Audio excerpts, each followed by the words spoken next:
हाय, very good morning. तर पहा बाळांनो, आपण 11th स्टँडर्डचा टॉपिक नंबर 4 पाहतोय, यमोनचा डिटर्मिनंट अँड मॅट्रिसिस. त्यापैकी आपला पॉईंट आत्ताच चालू आहे मॅट्रिसिस. मॅट्रिसिसचे टोटल पॉईंट कव्हर करायचे 4, त्यापैकी आपला फर्स्ट, सेकंड आणि थर्ड पॉईंट कव्हर झालेत. फर्स्ट पॉईंट काय होता आठवते तुम्हाला, तर मॅट्रिक्स. सेकंड पॉईंट होता types of matrix. Third point होता ऑपरेशन ऑन मॅट्रिक्स. आणि ऑपरेशन ऑन मॅट्रिक्समधले सुद्धा त्याचे 4 पॉईंट होते. त्यातला फर्स्ट होता ॲडिशन, इक्वॅलिटी, ॲडिशन, सबट्रॅक्शन आणि मल्टिप्लिकेशन. ओके, त्या मल्टिप्लिकेशनमधलाच एक पार्ट आज आपण ह्या व्हिडिओ लेक्चरमध्ये पाहणार आहे.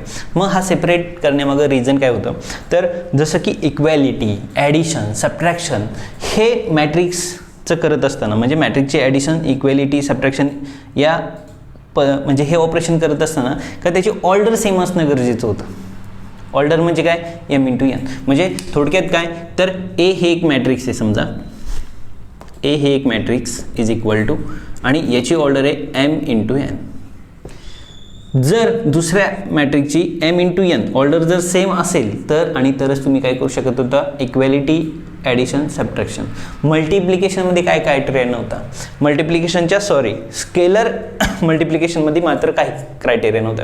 तिथे क्रायटेरिया एकच होता, काय की आतल्या नंबरने, म्हणजे जो बाहेरचा नंबर आहे, कॉन्स्टंट नंबर आहे, त्यांनी ऑल टोटल नंबरला काय करायचं, मल्टिप्लाय करायचं, जेवढे असतील तेवढे. पण आता त्यातनंच पहा, मल्टिप्लिकेशन ऑफ 2 मॅट्रिक्स, आता याचा एक स्वतःचा क्रायटेरिया आहे. काय क्रायटेरिया आहे का, मल्टिप्लिकेशन असं म्हणतं का 2 मॅट्रिक्सचं मल्टिप्लिकेशन तेव्हाच होऊ शकतं जेव्हा पहिल्या मॅट्रिक्समध्ये जेवढे कॉलम असणार आहेत तेवढे दुसऱ्या मॅट्रिक्सचे रो असले पाहिजेत. म्हणजेच काय, N into P.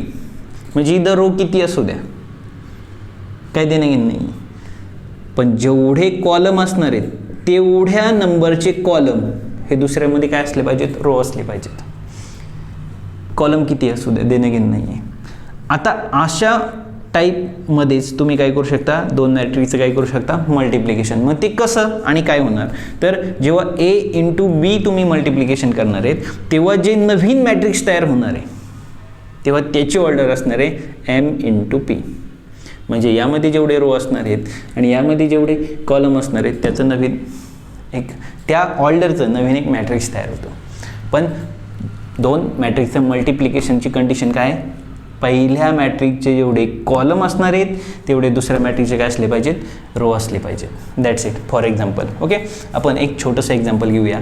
A is equal to, मी या ठिकाणी मॅट्रिक्स घेतो 2 3. ओके, 2च एलिमेंट्स घेऊया, छोटंसं घेऊया. आता जर तुम्ही पाहिलं तर 1 रो आणि 2 कॉलम आहेत. 1 रो 2 कॉलम, 1/2 ची ऑर्डर आहे. आता तुम्हाला हा जो ए मॅट्रिक्स आहे याचं मल्टिप्लिकेशन दुसऱ्या मॅट्रिक्स सोबत तेव्हाच होऊ शकतं जेव्हा त्या मॅट्रिक्समध्ये 2 किती पण असेल, समजा 1च घेऊया आपण. ओके, रो किती पाहिजेत, आता 2 रो पाहिजेत. इथं कॉलम किती होते, 2. आता इथं रो 2 पाहिजेत. समजा इथं घेतलं आपण 1 4. आता पहा, रो किती आहेत, 2, कॉलम किती आहेत, 1. That's it. आता या 2 मॅट्रिक्सचं पहा बरं का, इथं किती आहे, यम आणि एन सेम पाहिजे, एन आणि हा एम पहा सेम आला. आता पहा, नवीन जे मॅट्रिक्स तयार होणार आहे त्याची ऑर्डर काय असणार आहे, इथं पहा, राहिलेला यम, राहिलेला पी, राहिलेला 1, म्हणजे 1/1. म्हणजे इथं 2 मॅट्रिक्सचं मल्टिप्लिकेशन करत असताना एकच नंबर येणार आहे, 1 रो 1 कॉलम. चेकआउट करू आपण, पहा बरं का, आता गंमत पहा. जेव्हा ह्या दोन मल्टिप्लिकेशन होणार आहे कशाचं, मॅट्रिक्सचं, तर A into B is equal to, पहा बरं का, आता मल्टिप्लिकेशन कसं करतोय आपण, या 2 मॅट्रिक्सचं मल्टिप्लिकेशन कसं करतो या ठिकाणी आपण पाहतो. 2 ने मल्टिप्लाय करायचं 1ला, 2 1 जा 2. पहा बरं का, मल्टिप्लिकेशन कोणाचं करायचं आहे, रो इंटू कशाचं करायचं, कॉलम सोबत. पहिला रो पहिला कॉलम जोपर्यंत संपत नाही तोपर्यंत त्याची पोझिशन एकच. आता पहा, पहिला रो पहिला कॉलम 2 आला, नंबर संपले. पहिला रो आहे ना, आणि याचा हा पण पहिलाच कॉलम आहे. ओके, पोझिशन एकच. 3 × 4 12, ह्या दोनची काय केली मी, addition. Okay, is equal to काय आले रे 2 + 4 14. That's it. मल्टिप्लिकेशन संपलं. ऑर्डर किती आली 1 by 1. पहा आता गंमत पहा. हे काय झालं, आता रो आणि कॉलम नीट बारकाईने समजून घ्या. पहिला रो पहिला कॉलम जोपर्यंत संपत नाही तोपर्यंत दुसऱ्या रोकडं जायचं नाही. ओके, ठीक आहे. आता समजा आपण B × A करूया. B × A म्हणजे आता मल्टिप्लिकेशन कोणाचं करायचं आहे, B × A चं मल्टिप्लिकेशन करायचं आहे. बरोबर का. आता याच्यात कॉलम किती आहेत, मल्टिप्लिकेशनचा रूल काय सांगतो, जेवढे पहिल्याचे कॉलम आहेत तेवढे दुसऱ्याचे काय असले पाहिजेत, रो असले पाहिजेत. आहेत का, आहेत. एकच कॉलम आहे, इथं पण एकच रो आहे. आता BA चं मल्टिप्लिकेशन करतोय मी. ओके, इज इक्वल टू मी काय सांगितलं होतं तुम्हाला, मल्टिप्लिकेशन करताना जोपर्यंत याचा पहिला रो आणि याचा पहिला कॉलम संपत नाही तोपर्यंत त्याची पोझिशन चेंज होत नाही. म्हणजे आता इथं पहा, हा काय R1, हा काय C1. मल्टिप्लिकेशन कोणाचं होतं, R1चं C1 सोबत. R1 C1 म्हणजे काय, पहिला रो पहिला कॉलम, 2 × 1 = 2. त्यानंतर पहा पहिला रो, आता जर याचं मल्टिप्लिकेशन मी 3 सोबत केलं तर कॉलम नंबर किती आहे 2. रो पहिलाच कॉलम दुसरा, रो पहिला रो पण कॉलम दुसरा म्हणजे नंबर 3 × 1 = 3. आता त्यानंतर रो कितवा आला, दुसरा. 4 मल्टिप्लाय करणार आता मी BA ला. ओके, कारण B पहिला आहे ना म्हणून Bचे मेंबर. 4 मल्टिप्लाय करायचं ठरवलं मी, कोणाला, 2 ला. 4 हा काय रो कितवा आहे, हा रो कितवा आहे, रो दुसऱ्या रोने 2 ला मल्टिप्लाय करायचे. 2 हा काय कॉलम आहे. ओके, म्हणजे दुसऱ्या रोने पहिल्या कॉलमला मल्टिप्लाय केलं, रो दुसरा कॉलम पहिला, 4 × 2 = 8. रो दुसरा कॉलम दुसरा, रो दुसरा कॉलम दुसरा म्हणजे 4 × 3 = 12. पहा मल्टिप्लिकेशन 2 by 2. पहा इथं जेवढे कॉलम होते तेवढे रो होते, म्हणजे याचा राहिलेला M आणि याचा राहिलेला N. ऑर्डर आली 2 by 2. म्हणजे तुम्ही जर पाहिलं तर 2 मॅट्रिक्स जर तुम्ही घेतले आणि 2 मॅट्रिक्सचं मल्टिप्लिकेशन करायचं ठरवलं तर A × B हे किती येतं 14. ओके, आणि B × A हे दोनही सेम येत नाही, हे लक्षात ठेवा. म्हणजे जसं रिअल नंबरमध्ये आपण पाहतो 3 × 2 = 6 आणि 2 × 3 = 6, तसं मॅट्रिक्समध्ये नसतं. म्हणजेच A × B हे ॲन्सर आलेलं आहे आणि B × A हे ॲन्सर आलं आहे, म्हणजे डिफरंट आहे. तुम्ही नीट बारकाईने ऑब्झर्वेशन करा 2 प्रॉब्लेमचं, म्हणजे तुम्हाला लक्षात येईल का ॲक्झॅक्ट नक्की मल्टिप्लिकेशन कशा पद्धतीने झालेलं आहे. स्क्रीन पॉज करा, समजून घ्या, राईट करून घ्या. ओके, असंच एक छोटंसं एक्झाम्पल आपण चेकआउट करू कसं आहे, आणि मग त्या पद्धतीने तुम्ही काय करा, अजून एक्झाम्पल घ्या आणि प्रॅक्टिस करा. ओके, मल्टिप्लिकेशन करायचं आहे आपल्याला कशाचं, 2 मॅट्रिक्सचं. ओके, मल्टिप्लिकेशन थोडासा कन्फ्युजन करणारा पार्ट आहे, हार्ड नाही आहे. फक्त तुमच्या लक्षात आलं पाहिजे की नक्की मल्टिप्लिकेशन कोणात करतात. आता मल्टिप्लिकेशन करताना नेहमी लक्षात ठेवायचं का जे ॲन्सर मिळणार आहे त्याची आधी जर तुम्ही ऑर्डर फाइंड आउट करून ठेवली तर तुम्हाला अजिबात अडचण येणार नाही.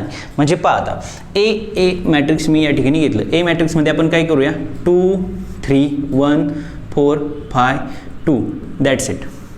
किती आहे याची ऑर्डर, किती आहे 3 by 2. कॉलम किती आहेत 2.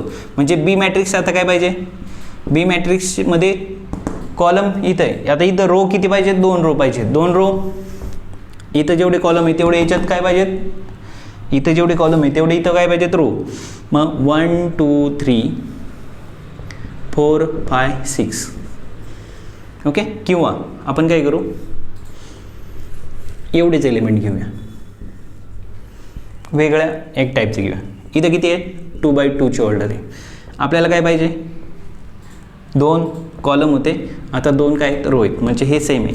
आता जे तुम्हाला नवीन मॅट्रिक्स मिळणार आहे, ए इंटू बी करत असताना जे नवीन मॅट्रिक्स मिळणार आहे त्या मॅट्रिक्सची ऑर्डर काय असणार आहे, राहिलेलं 3 आणि इथं राहिलेलं 2. म्हणजे रो किती येणार आहे, त्यामध्ये 3 रो येणार आहे. थोडंसं बाजूला लिहितो समजण्यासाठी. Okay, R1 R2 R3. Column किती येणार आहेत, 2, C1 C2. That's it. आता गंमत पाहिजे, व्यवस्थित काळजीपूर्वक नीट लक्ष द्या. मल्टिप्लिकेशन कसं करता, मल्टिप्लिकेशन समजून घेण्याचा प्रयत्न करा. ओके, आता पहा इथं जर तुम्ही पाहिलं तर हा इथे पण राईट करून घेऊ. A is equal to R1 R2 R3 C1 C2 C1 C2 R1 R2.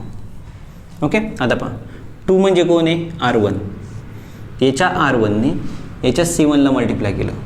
R1 C1 position एकच आली, किती आले, 2 1 जा 2. That's it. आता याच्या R1ने म्हणजे एलिमेंट कोणता आला, 3. इथं एलिमेंट कोणता आहे, 3. ओके, आता इथं एलिमेंट कोणता आहे, C2. R1 C2 म्हणजे किती आले, 3 2 जा 6. आता पहा 2ने मल्टिप्लाय करायचं, 2ने म्हणजे रोनी कशाला मल्टिप्लाय केलं तुम्ही, कॉलमला मल्टिप्लाय केलं. आता पहा बरं का गंमत पहा, याचा R1 आणि याचा C1 जोपर्यंत संपत नाही तोपर्यंत पोझिशन ॲक्च्युली संपत नसते. म्हणजे 2ने मल्टिप्लाय केलं तुम्ही R1 C1. आता या 2ने R1 कॉलम 1, कॉलम काय याचा 1, हा काय R1. R1नी जर तुम्ही कॉलमला मल्टिप्लाय केलं तर ॲन्सर काय येणार आहे, 2 4 जा 8. पहिला रो पहिला कॉलम जोपर्यंत संपत नाही तोपर्यंत काही संपत नाही. पहिला रो पहिला कॉलम, पहिला रो दुसरा कॉलम. नीट काळजीपूर्वक लक्षात घ्या. ओके, पुन्हा एकदा मी रिपीट करतोय. ऑर्डर नीट समजून घेण्याचा प्रयत्न करा. मल्टिप्लिकेशन कसं करणार आहात. इथे किती होते आपले, 2 होते. जोपर्यंत याचा पहिला रो संपत नाही तोपर्यंत याचा पहिला कॉलम पण संपून द्यायचा नाही. ओके, 2 1 जा 2 प्लस 3 4 जा 12. पहिला रो संपला, पहिला कॉलम संपला. त्यानंतर पहिला रो आता दुसरा कॉलम, 2 2 जा 4 प्लस 3 5 जा 15. काय केलं, पहिल्या रोनी पहिल्या कॉलमला मल्टिप्लाय केलं, पहिल्या रोनी दुसऱ्या कॉलमला मल्टिप्लाय केलं. आता row number 2 column number 1, 5 1 1 into 1 1 plus 4 into 4 16. पहा दुसरा रो पहिला कॉलम, दुसरा रो पहिला कॉलम. आता दुसरा रो दुसरा कॉलम, 1 इंटू 2 प्लस 4 इंटू 5 20. दुसरा रो दुसरा कॉलम, दुसरा रो दुसरा कॉलम. आता तिसरा रो पहिला कॉलम, 5 1 5 प्लस 4 2 8. तिसरा रो संपला, तिसरा रो पहिला column.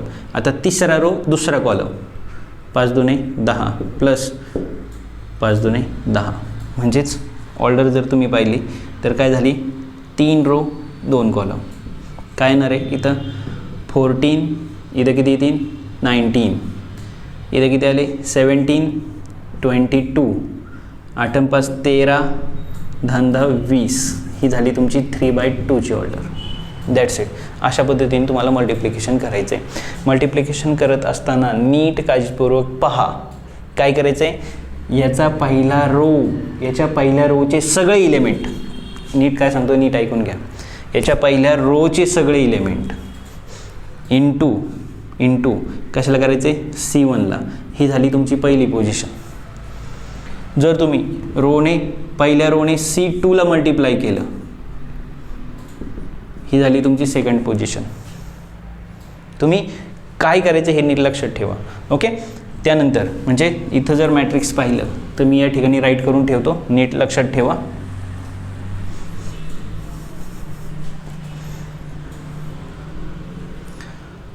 Row 1 plus into C1 जेवढं संपत नाही तोपर्यंत इथंच येणार ते. Row 1 C2, row 2 C1, row 2 C2, row 3 C1, row 3 C2. पहा यांचं मल्टिप्लिकेशन त्या पोझिशन लिहिले. तुम्ही जर शेवटचं पाहिलं काय आर रो 3 C1 म्हणजे काय, ह्या दोन्ही एलिमेंटनी ह्या दोन एलिमेंटला मल्टिप्लाय केलं. 5 एके 5, 4 दुने 8 पहिली पोझिशन. तर अशा पद्धतीने काय केलं जातं, मल्टिप्लिकेशन केलं जातं. तर या ठिकाणी आपला मल्टिप्लिकेशन हा पार्ट संपलेला आहे. नीट काळजीपूर्वक लक्षात घ्या. मल्टिप्लिकेशनची 2-3 एक्झाम्पल घ्या, ट्राय करा सॉल्व करण्याचा. अशा पद्धतीने मल्टिप्लिकेशन हा पॉईंट आपल्या ठिकाणी कवर झाला. व्हिडिओ पॉज करा, समजून घ्या, आणि तरी जर नाही समजलं तर कमेंट करा. तर आपण पुन्हा एकदा याच्यावर एखादा व्हिडिओ बनवू शकतो. तर आता नेक्स्ट व्हिडिओमध्ये आपण नेक्स्ट पॉईंट पाहणार आहे, आणि तो आहे प्रॉपर्टीज आपल्या पाहिजेत आपल्याला कशाच्या, तर मॅट्रिसेसच्या ऑपरेशन या ठिकाणी संपलेलं आहे. तर भेटूया नेक्स्ट व्हिडिओमध्ये नेक्स्ट पॉईंट घेऊन. ओके.